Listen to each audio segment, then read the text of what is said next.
हाय दोस्तों, आज के इस वीडियो में हम बात करने वाले हैं मल्टीप्लेक्सर के बारे में। मल्टीप्लेक्सर को हम मक्स के नाम से भी जानते हैं और इसको मैनी टू वन कन्वर्टर भी बोलते हैं। मैनी टू वन कन्वर्टर का मतलब होता है many input to one output. जैसा कि आप डायग्राम में देख सकते हैं, यहाँ पर बहुत सारे इनपुट हैं हमारे पास और एक ही आउटपुट है। और ये जो आउटपुट है वो सेलेक्टर लाइन डिसाइड करती है कि कौन सा इनपुट आउटपुट के साथ कनेक्ट होगा, जो कि हम आगे डिटेल में डिस्कस करेंगे। इसी मल्टीप्लेक्सर सर्किट को हम यूनिवर्सल सर्किट भी बोलते हैं या यूनिवर्सल लॉजिक सर्किट भी बोलते हैं।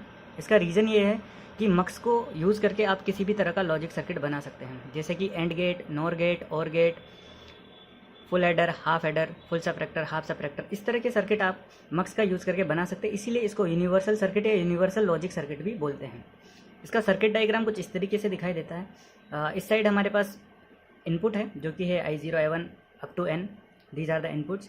एंड ये आउटपुट है, और जो ये आउटपुट है, जैसा कि हमने कहा कि ये मैनी टू वन कन्वर्टर है, मैनी इनपुट टू वन। तो हमें पता कैसे लगेगा कि जो आउटपुट है वो कौन सा है, आउटपुट पे कौन सा इनपुट जाएगा। ओके, तो वो डिसाइड करती है सेलेक्टर लाइंस। तो सेलेक्टर लाइंस का काम क्या होता है, ये सेलेक्ट करती है कि कौन सा इनपुट हमारा आउटपुट पे विजिबल रहेगा, जो कि हम डिटेल में आगे एग्जाम्पल के माध्यम से समझेंगे कि किस तरीके से सेलेक्टर लाइन का यूज़ करते हैं हम। और ये एक इसका IEEE सिंबल है, ये जनरल सिंबल है, और ये इसको इस तरीके से IEEE का ऑफिशियल सिंबल है मक्स के लिए।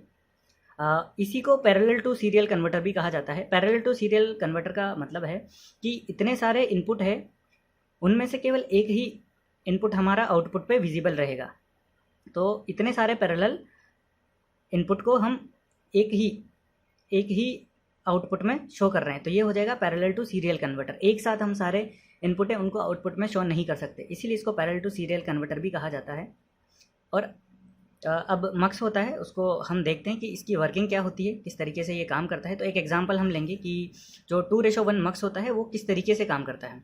तो जो 2:1 मक्स है वो रिप्रेजेंट करता है कि जो 2 है ये इनपुट को रिप्रेजेंट करता है, और जो ये 1 है ये आउटपुट को रिप्रेजेंट करता है। और वैसे भी हमें पता है कि जो 1 है वो हमारा आउटपुट रहेगा हमेशा ही। जब भी हम मक्स की बात करेंगे तो 1 हमारा आउटपुट रहेगा, एक ही हमारा आउटपुट रहेगा हमेशा। ये वैल्यू चेंज हो सकती है बेस्ड ऑन इनपुट। तो जैसे अगर आप 4 इनपुट देना चाह रहे हो, 8 इनपुट देना चाह रहे हो, जैसे कि यहाँ हमने 2 लिखा है, तो हमने एक डिज़ाइन किया और यहाँ पर हमने I0, I1 as a input दिया, और ये हमारा आउटपुट हो गया Y। तो हो गया 2:1 मक्स। अब ये है कि ये हमने बना लिया और हमने एक सेलेक्टर लाइन डाल दी। ये सेलेक्टर लाइन डिसाइड करेगी कि कौन सा इनपुट हमें आउटपुट पे शो करना है। तो इसके लिए हमें एक टेबल की ज़रूरत पड़ेगी, जो कि हम देख सकते हैं कि अगर मैं S की वैल्यू 0 रखूं तो हमारा आउटपुट I0 आना चाहिए। तो अगर S की वैल्यू 0 रहेगी तो हमारा आउटपुट में I0 दिखाई देगा, और अगर S की वैल्यू 1 रखें तो हमारा आउटपुट है वो I1 हो जाएगा। तो ये इस तरीके से इसकी ट्रुथ टेबल बनेगी। यहाँ पर S की वैल्यू डिसाइड कर रही है कि हमें आउटपुट में क्या लेकर आना है, I0 लेकर आना है या I1 लेकर आना है। तो ये इस तरह की कुछ ट्रुथ टेबल है, और इसके थ्रू अगर हम एक्सप्रेशन डिज़ाइन करने की कोशिश करें तो वो कुछ इस तरीके का एक्सप्रेशन निकल के आता है, y = S बार I0 प्लस का S I1। ओके, तो यहाँ पर आप अगर जो भी आपके पास I0, I1 की जो भी वैल्यू है वो आप यहाँ पर पुट करें और उसके बाद S की वैल्यू पुट करें, तो आपको करस्पॉन्डिंग आउटपुट मिल जाएगा।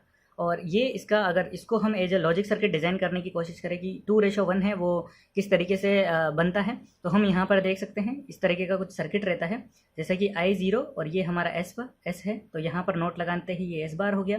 तो I0 इंटू एंड गेट है इंटू S बार, तो यहाँ पर क्या बन गया है, यहाँ पर बन गया S बार इंटू I0 यहाँ पर।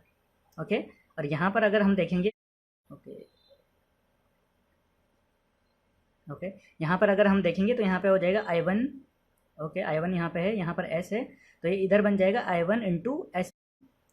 ओके, S इंटू I1, और ये और गेट है, तो ये इन दोनों का समअप हो जाएगा। तो समअप होते ही हमारे पास Y में क्या मिल जाएगा, Y = S बार I0 प्लस S I1। तो ये फाइनल स्ट्रक्चर है, इसका फाइनल आउटपुट है।